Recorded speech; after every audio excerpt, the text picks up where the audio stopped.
Hey guys, so before we get into today's video, I wanted to ask if you have had the chance to check out Quick Media on YouTube. Greg Mattson is one of my favorite Latter-day Saint commentators about how current events and culture interface with the church and its institutions. A BYU protest took place this week, part of a national protest. In this episode, we are talking about what I call President Nelson's identity hierarchy, that the church is reacting to a trend in history where Greg understands well the ideological forces at play in today's society, and he does a great job of breaking down how faithful Latter-day Saints should frame the crazy world that we live in. So check him out. Just search for Quick Media, that's CWIC Media, on YouTube, and be sure to subscribe.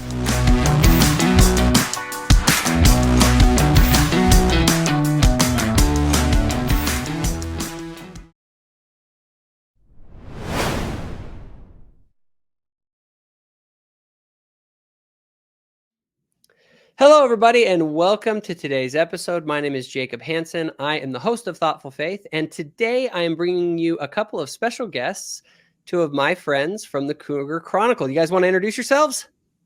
Sure.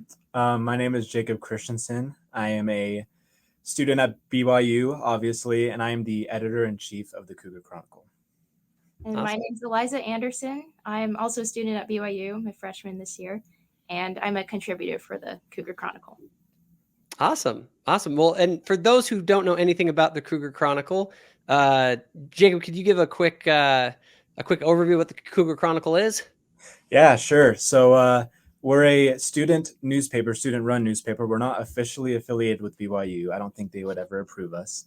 But we write a lot of stories, op-eds, reports, opinion pieces about events and things that happen at BYU that no one really talks about, or that might not catch a report in the school newspaper, the Daily Universe. And so we just try to bring as much as we can to light about what's going on at BYU, both the good and the bad. Awesome. I enjoy the Cougar Chronicle. Like I said, I'm a BYU Hawaii alumni, so I went to the best of the BYU schools. But no, I actually did attend BYU Provo for a semester. I did the opposite of what everyone normally does. Normally, everybody goes the whole time, the semester at BYU Hawaii, and then the rest of them, they stay in Provo. Yeah. I did the opposite. So, well, anyway, I wanted to bring you guys on because I saw online floating around the article that you guys had written about a particular visiting professor who had come to BYU and I thought gave a kind of interesting message that was worth reviewing. So do you guys want to just kind of give a little bit of the context of this article and just a kind of a brief overview of what brought this professor to BYU in that? Yeah, sure. So this was an event put on by the College of Family, Home, and Social Sciences. This was Thursday, October 12th, and they invited the Professor Eduardo Pagan from Arizona State University. He was a visiting lecturer who spoke on the topic of equity and the Book of Mormon, what the Book of Mormon has to say about the topic of equity. And just to mention, this event was advertised everywhere. I mean, you couldn't go into a building without seeing it. And the school even incentivized a lot of students to go. They had this whole, I don't know what you would call it, but they incentivized a lot of students to go to get a chance to win a gift card or something for BYU. So there was a lot of people there. How many people do you think were there? I think at least 250. Every seat was filled. There were students lining the sides of the auditorium, the back of the auditorium, tons of people just sitting on the floor even. Okay, so basically this was the event that they were advertising. So you're saying there were a lot of students there. And what were you saying? There's some kind of an incentive by the university to put on events like this? Yeah, so it's called Experience Points that the College of Family, Home, and Social Sciences does. So students can come, they can win gift certificates to places like Jamba Juice, Milk and Cookies, and BYU Ice Cream. And there's also a bigger prize each semester. They give out $1,000 to the BYU Tech Store each semester. So students, obviously that's a great incentive for students to come to these events and rack up points. I see. All right. So the university is really pushing this. And well, I'm curious. So I know we'd queued up some clips, I believe, about some of the stuff that was said in that. or during this address, and I figured we could kind of go through some of those and listen to them and react and discuss them a little bit. Does that sound good? Yep. Yeah. Okay, so here is the first clip we're going to listen to. Get that to work, and then we can go. Let me begin with this. I want to do two framing issues. First of all, is the concept of iniquity. Iniquity. It's a very interesting word. It is mentioned, to my count, about 111 times in the Book of Mormon.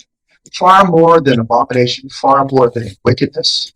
It is the one concept in terms of wrong behavior, of injurious behavior, that is mentioned the most. Here's what I want to share with you about that. Thank you. Did you get that to work? Thank you.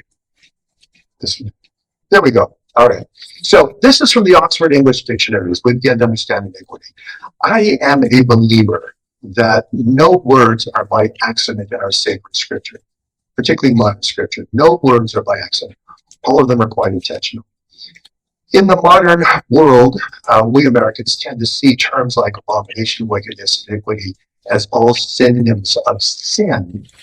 I want to suggest to you that they are actually addressing different kinds of wrong behavior. So this is from the Oxford English Dictionary, as I mentioned before, iniquity. Of course, this is the term that we're familiar with, the definition we're familiar with, the quality of being unrighteous, or more often, unrighteous action or conduct.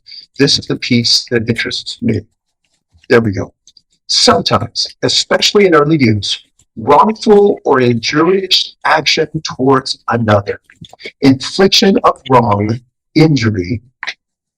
There we go. I think that's it. In modern use, generally connoting gross injustice or public wrong, inequity.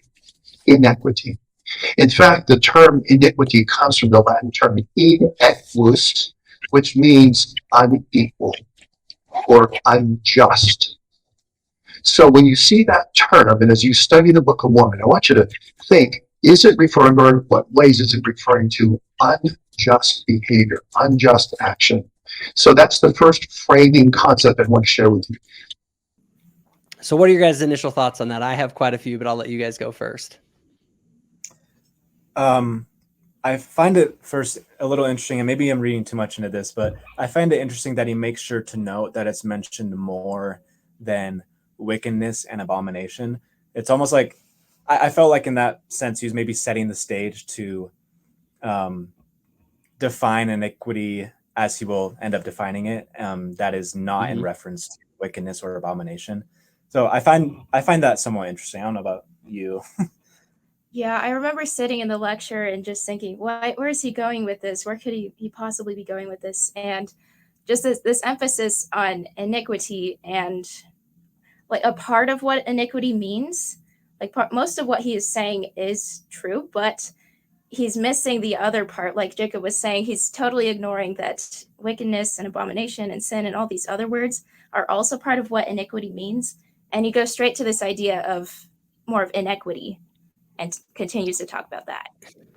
Yeah, and anyone who's ever seen a dictionary will see that they have, a list of possible sort of ways the word can be used. And he sounds like he's using a modern dictionary, and he's going through, and it's all the standard stuff. And it's like, oh, at the very end of the bottom definition after a comma, it may refer to inequality or inequity in modern English. Okay, here's my issue with that. I'm going to pull this up real quick on the screen. Okay, first of all, language changes with time. It's been a long time since the Book of Mormon actually was released, linguistically speaking, and words change. That's why there is, if people go online, I generally recommend that people go to the 1828 American Dictionary, so you can see in Joseph Smith's time, what did the word iniquity means? And it says, injustice, unrighteousness, a deviation from rectitude, a want of rectitude, righteousness, or in principle, a malicious, a particular deviation from rectitude, sin or crime, wickedness, any act of injustice. And then under 4, original want of holiness or depravity. Notice nowhere in the 1828 dictionary, which would have been the standard parlance of Joseph Smith's time, and the people who read the Book of Mormon and that he was translating it for, never would have understood iniquity to mean inequity. So, but we do have people these days who are really big on the concept of inequity being the big problem.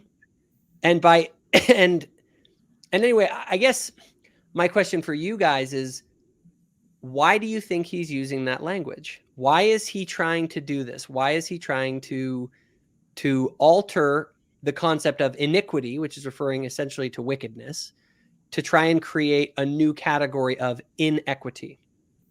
So being at that lecture, I feel like he came into this. This is what his interpretation of the Book of Mormon is, right? He's reading the Book of Mormon with this idea that there are inequities in our day, and we need to be trying to resolve that. He's kind of going into it and seeing what the Book of Mormon prophets are saying with that lens.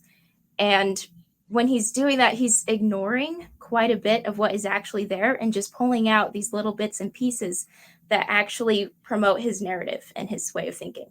And I don't know much about Dr. Pagan's literature or what he specializes in, but one can assume that his definition of inequality or inequity or injustice isn't what was being referenced to in the Book of Mormon or in Latter-day Scripture, but perhaps is a modern social science, social justice definition of inequity and injustice.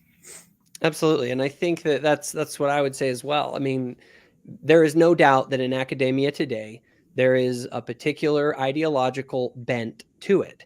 And there is a particular view of social justice and critical theory that it permeates departments of history, the humanities departments are just rife with it. And so the fact that he's bringing it here, it's just like, to me, it's just obvious. Anyone who's been paying attention knows exactly what he's doing. He's coming in and he's looking at the scriptures and he's wresting the scriptures. That's to twist them, to conform them, as you said, to fit a particular narrative that isn't in the scriptures, but that's in his head. And so instead of seeing what the scripture is saying, letting the scripture speak to him and then to the audience, here he is in front of BYU students giving his take on what the scriptures say based on the lens that he brings to the text, instead of letting the text speak as it was meant to be spoken, according to the translator Joseph Smith, who in the 1820s is using the language of that day, which, as we already referenced, has nothing to do with inequity. Okay, so yeah, it's bad. Anyway, any other thoughts before we go into the second clip here on this subject of his redefinition? Let's get into it. All right, let's move on to the next clip here. And Mormon then jumps into the narrative and he offers his commentary. And this is what I want to highlight this to you. He says this is his observations. He looks back over this history. Now this great loss of the Nephites and the great slaughter which was among them would not have happened. It's a very definitive thing to say. This would not have happened had it not been for their wickedness and their abomination which was among them, yea, and was among those also who professed to belong to the church of God. It was among the saints that lived then there in that time as well. They were also guilty. And it was because of the pride of their hearts, yet because of their exceeding riches. It was because of their oppression to the poor, withholding their food from the hungry, withholding their clothing from the naked, and slighting their humble bread to revelation. Making a mock of that which was sacred by the spirit of prophecy to revelation. And he goes on. And because of their iniquity, remember their inequality, the judgments of God did stare them in the face. Interesting commentary from Mormon, who lived long after this time, but could look upon what happened, the loss of Zarahemla, the sack of Zarahemla, the slaughter that happened, and he jumps in and he says they would not have lost if they were unified. They would have taken care of one another and built bridges and helped one another, right? So, to this question, why did the Nephi nation fail? This is one of the messages that I find in the Book of Mormon. It's that the practice of concentrating wealth and privilege and limiting leadership frustrated, it undermined national unity. You see, it operated almost like an oligarchy, perhaps even an aristocracy, from my reading, but I didn't take. They never seemed able to bridge the divide between languages, cultures, traditions, and the structural inequalities between the wealthy and the powerful and dispossessed, led to resentment, rebellion, and defections. Now, this is what I find interesting. 110, 112 times, the Book of Mormon repeatedly warns of inequality. The point that I want to make here was that Mormon, as a historian, was not writing for a population that existed in his day. He knew that this record that he was compiling would never be read by anyone in his day, perhaps his son, of course, did. But by and large, it was unlike the work that Professor Ken and I do, where we do know that there's an audience that will read our works. This is written for a latter day. This is written for our time. Why does he remind us so many times about the dangers of inequality, of inequity, of injustice? I think I know why. I think it's because it's not there and you're inventing it through the lens that you're bringing to the text.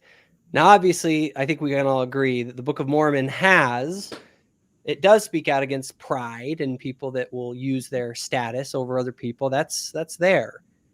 But he goes into a lot more than that. What is your guys' take on his view of these scriptures and of the Book of Mormon's message? Jacob, I actually agree with him. The Book of Mormon really was written for our day. I do agree with that. And it's so interesting to see how he approaches this part of the text. So he starts in Helaman 4, verse 11, and he reads all the way down, and he says, this would not have happened if it had not been for their wickedness and their abomination. And then he continues into 12, and he talks about the pride of their hearts and not giving their food to the hungry, not giving clothing to the naked. And he goes all the way down, kind of rushes over really quickly, making a mock of that which was sacred, denying the spirit of prophecy and of revelation, and cuts that off at that part and goes all the way down to verse, I think, 23. Wait. So he cut off, what part did he cut off? Could you read that? Do you have it in front of you? Yeah, so he cut off the latter half of verse 12. So he goes to this part where it says, making a mock of that which was sacred, denying the spirit of prophecy and of revelation. And he cuts off here. He failed to mention murdering, plundering, lying, stealing, committing adultery, rising up in great contentions, and deserting away into the land of Nephi among the Lamanites. He misses that latter portion of the scripture, which in fact is related to verse 11, which talks about the wickedness and the abominations of the people. And so the audience at that point did not even have the scripture in front of him and didn't know that he had skipped over that part. And where does he skip to? He goes down to verse 23.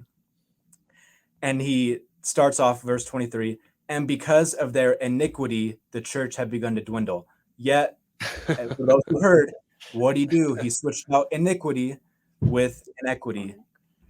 And it's just blatant deception. It's sad. It's so sad. Yeah, that is. I mean, you're just taking the scriptures and you're just manipulating it to exactly what you want it to say. You're even changing the meanings of words. And then you're using modern correlations to it. I actually recently did a whole series on my channel, a whole bunch of different videos on the manipulation of language and how that is happening. This is a case study in it, where people will take a word like iniquity and change it to mean inequity in social Marxist terms. Like, what are you talking about? That is not what it means. And so, as you're seeing here, he's just manipulating the text to fit a particular agenda. Any other thoughts on that? I have a couple other things, but I wanted to see if you guys have any other thoughts on that. Yeah, just one more thought. This is especially dangerous at BYU because, I mean, to take the scriptures, this is something that all of us have read many times. This is something that we study every day, right? And it's a significant part of our religion. And then he comes in and he presents this foreign and nonsensical understanding, this foreign view of our scriptures that we are studying every day. And he passes it off onto us out of context. He's misplacing different word meanings. There's so much deception in here. And somehow he's allowed to do this at BYU. And this is something that really needs to be stopped. And Jacob, you've talked about critical theory and Marxism, and it's really toxic because these words do have an effect on you. I know for a certainty, and it's happened to me too. After I go to a lecture like this or hear a professor talk about something like this, and they switch the use of terms, when I read the Book of Mormon, every time I see iniquity, I'm going to think inequity because of Dr. Pagan. And all those students who are at this lecture, who were there with good intentions and may not know better are going to think the same thing. That's the danger of this presentation, this type of approach that he's taking. Yeah. Well, let me play a little bit of devil's advocate here, and try and maybe push back in a certain way. So real quick, what is the, isn't inequity wrong? I mean, why not? Isn't that kind of fall under the umbrella of iniquity is inequity? So, I mean, are we really making a distinction without a difference here?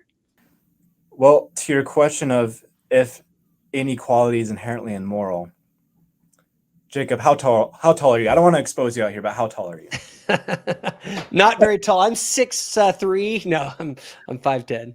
Okay, we're the same height. So maybe that was a bad example. But for example, there are a lot of people that are a lot taller than you and me, a lot smarter, a lot more handsome. You could grow a better beard than I. That is true. That's true. Quite unequal, right? I mean, I would love to grow a beard like you, but sadly I cannot. This idea that, you know, inequality of outcome is immoral, is blatantly false. I mean, did Christ not say that the poor will always be among us? There's inequalities in this world that are just a cause of nature that we perhaps cannot ever overcome. Now, we can do our best to provide opportunities for individuals to overcome those inequalities or to better themselves and to better others in their journey. But the idea that we can somehow overcome these natural inequalities by just imposing our view of social, racial justice and equity, it's fantastical. Yeah, no, I agree. So I'm going to share with you guys real quick a video that I did on my channel. I did a whole series on what I call the woke worldview. And this was on part 4 of that series on kind of why woke people see discrimination everywhere, and sort of what I consider what I call the disparity fallacy, right? It's sort of this idea that if there is any kind of a disparity between groups, that must mean that there's some sort of an injustice that's going on. So I'm going to pull this up real quick. Recently, I read a book by the renowned economist Thomas Sowell. It was called Discrimination and Disparities. And in this book, he explores this subject in detail. At the heart of the prevailing social vision of our times is the seemingly invincible fallacy that group outcomes in human endeavors would tend to be equal, or at least comparable or random, if there were no biased interventions. Yeah. And explain that for us. Well, empirically is the easiest way to explain it. Almost nowhere, anywhere in the world, or at any period of history, do you find any society in which groups that compete openly end up with the same results. Again, I'm going to take discrimination and disparities to bring it to American society. It might seem strange, you're right, that during the 19th century of mass immigration from Europe to the United States, it was not uncommon to find Jewish and Italian neighborhoods in New York represented by Irish politicians, a situation that did not change until well into the 20th century. How could this have been? Because if you look at the history of the three groups, it's clear that the Irish had a lot more political experience in Europe before any of them ever set foot on American soil. I mean, it's really, when you think of how many factors there are at work, it's incredible to think that they're going to work out the same for almost any group defined in any way. Well, as I look at numbers Paradox. from various places around the world, I don't find anything faintly resembling an even representation of people in any institution anywhere in the world, broken down by in any way. There's been a recent study of military forces around the world in which they can find no country in which the military force represents even approximately the ethnic composition of the society. Sometimes the poorer groups are overrepresented, sometimes underrepresented. There are all kinds of factors there. Well, what's amazing to me is that this notion that people would be evenly represented, except for these institutional policies, that notion has had such momentum behind it without a speck of evidence being asked or presented. Because even if you look at activities totally within their own control, what television programs to watch and so on, there's a whole sub-industry of studying the demographic composition of television audiences. simply because they found that the people, who watch NFL Monday Night Football are not the same people who watch Meet the Press or McNeil Lehrer. And the advertisers want to know who are those people, because they don't want to be selling lingerie to the people who are watching Monday Night Football, and they don't they don't want to waste their product dollar, their advertising dollar, and they find there are very substantial differences, even in things that are totally within the control of the individual. The fact that groups are different is the reason we should expect different outcomes between groups, because if groups were not different, they would not be different groups. So the question Dr. Soul drives at in this book is not, is there a disparity? That's the wrong question. The question to ask is, how much disparity should we expect given the relevant differences between the groups? So I wanted to show that clip because it highlights a point that too many people just blindly go into, expecting that you're going to have equal representation amongst groups in all endeavors. Like bricklayers. Why are most bricklayers men? Like, it's obvious. We know why, because men and women are different. And we should expect there, because of the relevant differences between men and women, that there's going to be a disparity in those outcomes between those groups. And so the only question to ask is, are there differences between groups that are relevant to whatever the thing that we're doing in question is? And there are so many differences between groups. That's why they're different groups. Like there are things that make one group different from another. And anyway, anyone who has not read Thomas Sowell in depth on the nature of inequality, I'm sorry, you just haven't done the legwork to even understand what you're talking about. Okay, so what I see in this is that this professor is coming in with certain presuppositions that he is not questioning, like that any inequality must be immoral, and therefore, with that sort of what I would consider neo-Marxist assumptions that he brings to the table, he then walks into the Book of Mormon and looks at it through that lens. You guys think I'm right, or am I off? I think you're on target there. From what he said, and from what Thomas Sowell says, and just thinking of it in broader terms, it seems like that's exactly what he's doing. Yeah, and so one other thing that you mentioned in the article had to do with the two great commandments, right? And the way that maybe this is playing, and how that's kind of playing into this. Do you want to speak to that for a moment? Yeah, sure. So throughout the entire lecture, he's repeatedly emphasizing the importance of basically the second great commandment. And of course, it's important to mourn with those who mourn and serve others and give to the needy and all these things, right? But what I highlighted in my article is that he's neglecting the first commandment, and the first great commandment is to love God. And the Book of Mormon, it was written for the purpose of helping us to love God, to become more like God, and to come unto him.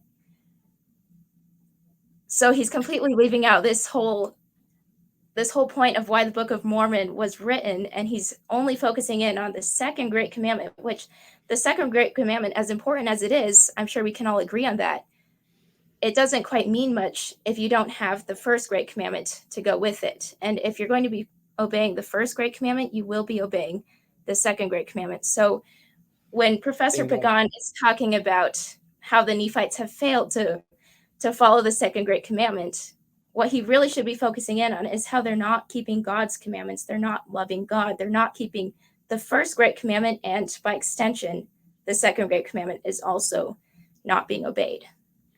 Mm-hmm. I always like to say that the second great commandment emerges from the first. Mm-hmm. It is the first great commandment that leads you to love your neighbor.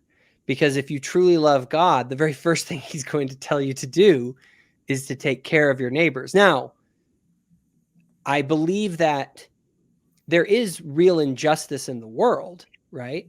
Like there is legitimate oppression that does exist, and we should root that out as Latter-day Saints. Like, don't get me wrong, but we can't make the assumption that inequity is iniquity, because it's not necessarily. And there are enormous political forces at work in the world who gain enormous power if they tell people that your disparity between you and anyone else, it isn't your fault, it's their fault, and I'm here to help. You see how that there's an incentive to that third party to come in and be the rescuer of the oppressed and the downtrodden, right? And it's like, vote for me, give me power, and then I'll set you free, right? Because you're oppressed.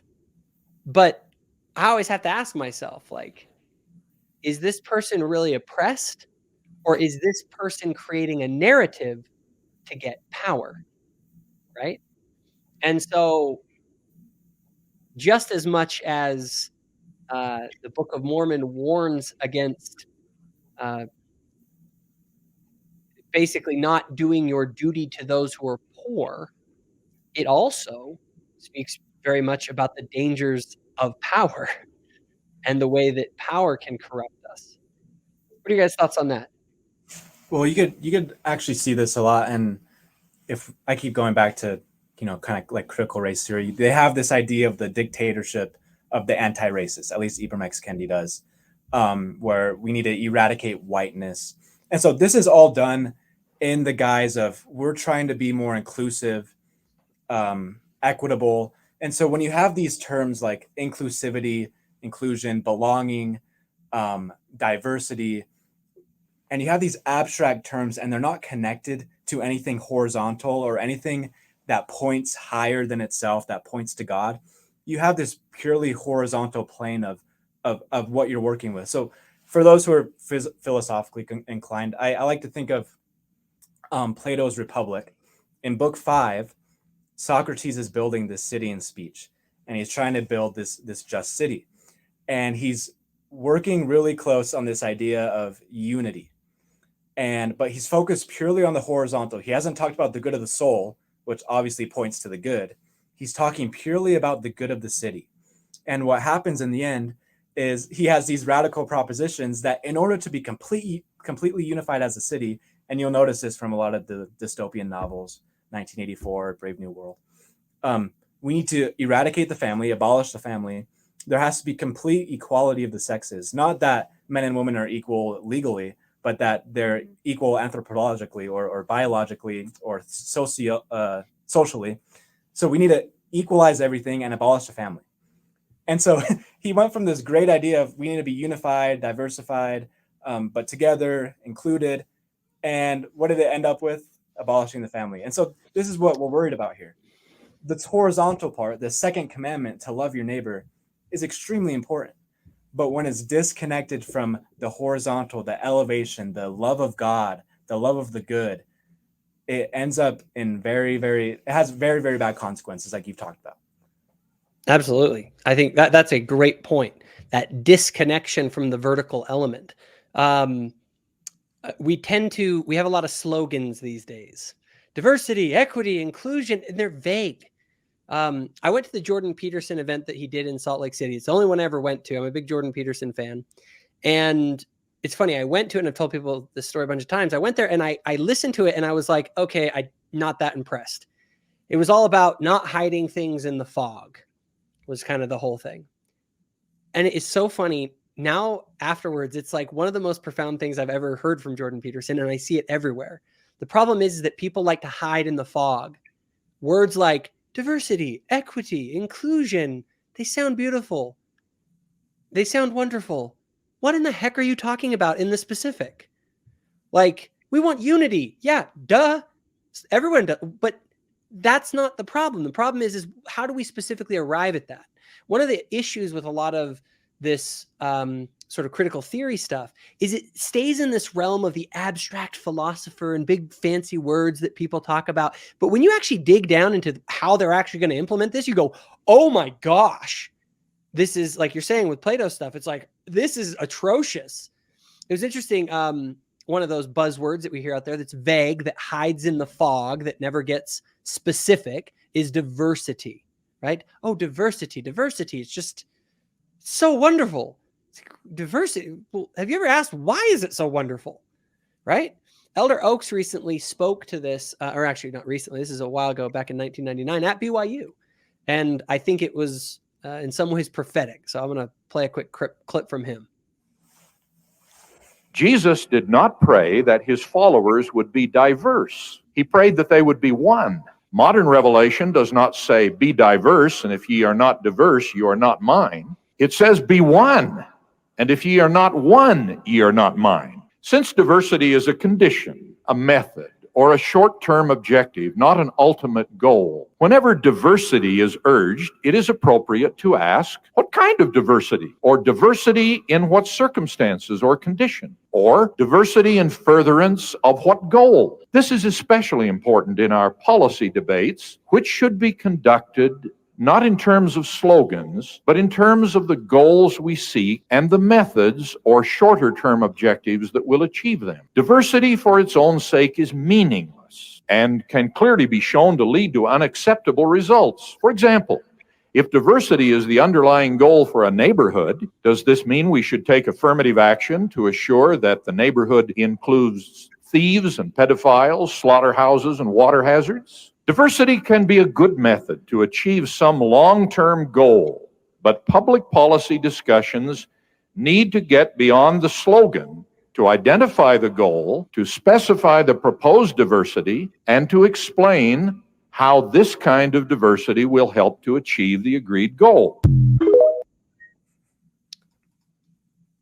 Just nailed it. Specifically, I just thought that whole thing of diversity towards what end, towards what goal, and then you have to make the case rationally why this particular type of diversity is a good thing. For instance, does it make sense to have, let's say, diversity of, I don't know, does it help the church to have a diversity of theological positions on Jesus? Or does it actually help the church to be unified in our understanding of who the Savior is, right? And to come to a unity of the faith, or how about a diversity of opinions about doctrine, or not doctrine, about commandments? Well, I don't really believe that we have to follow the word of wisdom, or I don't believe the law of chastity really applies, right? Does that strengthen the church? Thomas Sowell talks about diversity. It's funny, he has a chapter about it in his book, or a section at least in his book. And he says, diversity, the wonderful thing is how much unity we can have despite our diversity. Diversity actually is a challenge unless properly integrated, right? Like it has to be, and Elder Oaks, I think, just nails it. It has to be towards some goal. And what you're kind of pointing to, I believe, when you're talking about this vertical axis, is that what's the highest goal? Like that's, if we disconnect from the highest goal, then it becomes about serving ourselves rather than about serving God. What's that quote from Brigham Young? You know, he talks about how the Latter-day Saints will accept truth wherever it comes from. We welcome truth, but that is to say that there is a truth. Elder Holland gave a talk in the 80s titled A School in Zion. He gave it here, and he was questioning why we should even have BYU. Why is there BYU in the first place? And one of the justifications that he gave for keeping BYU as a university was that it plays a fundamental role in sifting and prioritizing and going through knowledge.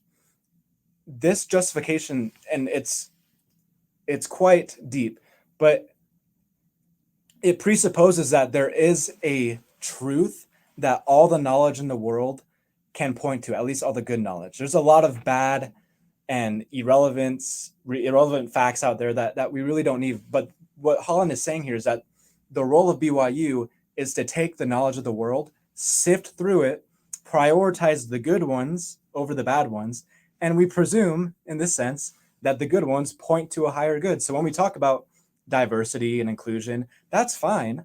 I would love to be more diverse and include more people here at BYU, and I hope we can do that. But to what end, to what goal, to what purpose? That, I mean, Dallin Oaks, or President Oaks, just nailed that. He killed that. Yeah, no, I think you hit that right on the head. I mean, and Elder Oaks, his comments here about the goal of all of this, like the goal of the university at BYU, like you're saying, to sift through truth in order to help us in the furtherance of building Zion. And I do believe in, again, there's this, the bastardization of language, especially around these terms like diversity and equity and inclusion. And we talk about belonging in the church. I've noticed that what the church is doing, at least at BYU so far as I can tell, is that they have an office of belonging. And some people are kind of like, well, they're just like all the other universities. They're buying into this DEI stuff. And I think there are people at the university, unfortunately, I think do buy into that. But I've noticed that the church's approach to belonging isn't the same as the other institutions. We have our own way of sort of defining how we're supposed to belong. And I think that that's good.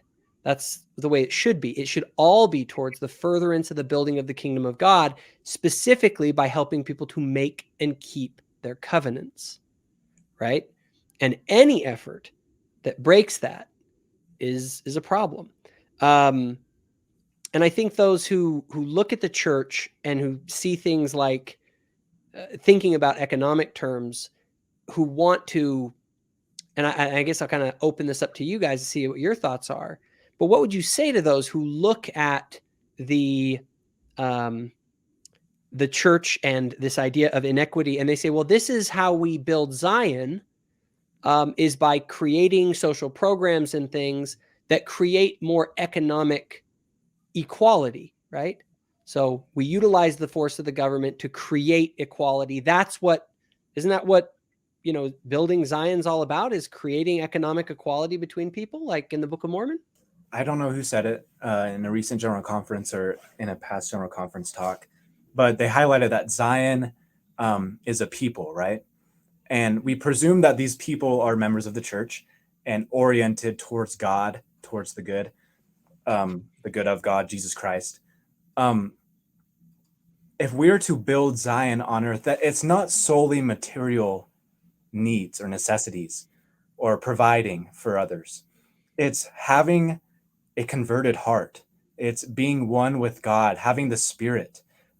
Like you said, keeping your covenants, making and keeping covenants. We tend to hyper-focus on those parts of the Doctrine and Covenants in the Scriptures where it talks about the law of consecration and consecrating our time, efforts, and possessions. But we have to remember that Zion is a people, and Zion presupposes that these people will be united in Christ. And so for me, it seems like the first priority here to have Zion in the first place, or to have a community where there is this kind of level of equity. We need to first have people who are converted to the Lord and who are keeping his commandments and who have faith in God and follow the prophet. That, like the first and second commandment, comes first. And I would say what emerges from a people who are converted to Christ is greater levels of social equity, not because of some government forced program that goes and points a gun at your head and says, hey, you're going to give your money to Steve, but rather through someone who, because of his conversion to Jesus Christ, helps Steve voluntarily. Correct. Making the state in all of this irrelevant. I think one of the great work of Zion is actually to supplant and make irrelevant the governments of this world, which use force and coercion to make people to comply. I always think of Zion. When I think of Zion, I think of a family. My children who are in the other room right now, they don't have to go and work and pay me rent in order for me to, I'm not like keeping a tab on the bill that they owe me for the food that I provide them. They're my children. I love them. I go to work every day for them. Whether obviously we live within an economic reality where I have to, you have to make a living in order to provide for your family. But like, you're not doing that out of someone pointing a gun at your head, making you do it.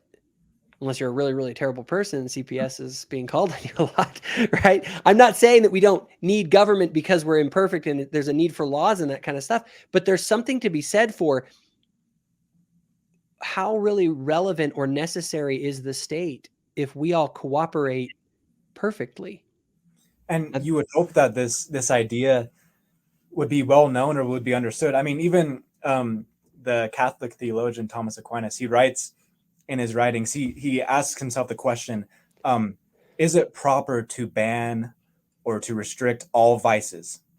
And he, being a Catholic and being a strong member of his faith, came to the conclusion that no, it is not. And why is it not proper or okay to ban all of the vices in a certain society? Because if you're forced, like you said, with a gun to your head, to not do X, that isn't changing your soul. That isn't changing who you are as a person. That isn't helping your conversion in Jesus Christ, but that is restricting your agency and just making you do this decision out of coercion, out of illegitimate coercion. But so example, like, I mean, you're hitting the nail on this. This freedom, this agency that we have to be enlightened and make the correct decisions on our own after we are converted in Christ is the solution to this problem of equity. Is the solution. We first have to be converted. Yep. We have to be a virtuous person before we'll stop committing vices or engaging in vices, or before we will give to others and provide for others and give your clothes to Steve. and give out of the goodness of your heart, right? The problem is people want to create these social engineers, want to go out and engineer society a particular way. And the only way you can engineer for people to do things is through coercion or through persuasion. The gospel works on the principle of persuasion. It says we persuade other people to adopt a new way of living. And this emergent Zion, as I talk about it, it isn't something that you go from that, you got to go change the whole world. It starts with you, like with you directly. Like Zion can emerge within your own heart when you love other people. And then when those in your family are kind of catch the vision of Zion and love one another, your family can be closer or farther from Zion. Your ward can be closer or farther from Zion. Your state, your community, your nation. There's that famous quote by, I think it was, I don't know if it was John Adams or if it was, I think it was James Madison, who basically said that if men were angels, you wouldn't need government. Yeah, and the less angel-like we are, the less like a Zion people, the less converted we are to Christ and to the principles of his gospel, the more we need the state to use force. And so there's this radical revolution that we're a part of as Latter-day Saints to transform the world from the inside out, rather than as most people would do from the outside in. And what I worry, going back to sort of this professor, the ideology that he is bringing to the lens here through social inequity and viewing society as this thing you have to fix by manipulating the power dynamics, that just isn't the Christian way. That's why iniquity means iniquity. It means the wickedness that runs down the middle of every human heart. That's the battle we're fighting. It's not against the patriarchy or these other groups or these boogeymen that are put out there for political reasons. We're fighting the battle of good versus evil. And when you do that, when you conceptualize the world that way, it changes everything. And what worries me, like you said, is when you go and you start to transform the scriptures to a political message into liberation theology rather than salvation theology, right? That's the danger. And so I think BYU, this kind of stuff should not continue. And you guys are great for bringing a light to it. And sorry if I've kind of been on a rant here, but I want to sum up some of those thoughts. So any other thoughts before we start to wrap this up? Well, I think this idea of moral agency is something that is awesome to talk about. This conversation that we had was awesome. The idea that we as individuals under God can make decisions that are in accordance with his plan, and by doing that provide for ourselves and then for others. It's beautiful. It's something, I don't know, it's just beautiful to me. And so when you hear stuff like this on campus, or you hear these things coming out of the social sciences, the humanities departments, you have to remember, and you have to think of it as, what is this saying about me as an individual, as a moral agent before God? What is this saying about my potential? Is it degrading it, or is it elevating my potential to make good, righteous decisions and to extend that hand to others? And so I just hope, like you do, Jacob, that BYU can focus primarily on what is in the text of the Book of Mormon, and that first commandment of obeying God and avoiding iniquity. And hopefully by doing that, we can change the souls and the characters of students. And by doing that, we will have a more inclusive and greater community of belonging than what would happen if we just tried to ideologically subvert it into being so. Awesome. Well, thank you guys so much. And thank you for that great article. I encourage everyone to go and check out the Cougar Chronicle. Can you guys want to plug a little bit of where they can find you online or social media or any of that stuff? Yeah. We're on the cougarchronicle.com. That's where our newsletter is. You could read all the full articles there. And then we post weekly all of our articles as well on our Twitter and Instagram. That could be found at the CougChron. Awesome. All right, everybody. We'll be sure to go and check it out. And thank you guys for joining me today. Thank you. Thank you. So do you enjoy the content here on Thoughtful Faith? If so, be sure to hit the notification bell. This ensures that our new videos show up on your feed. Also, be sure to check out our Facebook group called Thoughtful Saints, where myself and others discuss the sorts of topics found on this channel. And lastly, if you think other people would benefit from this video, please be sure to share it.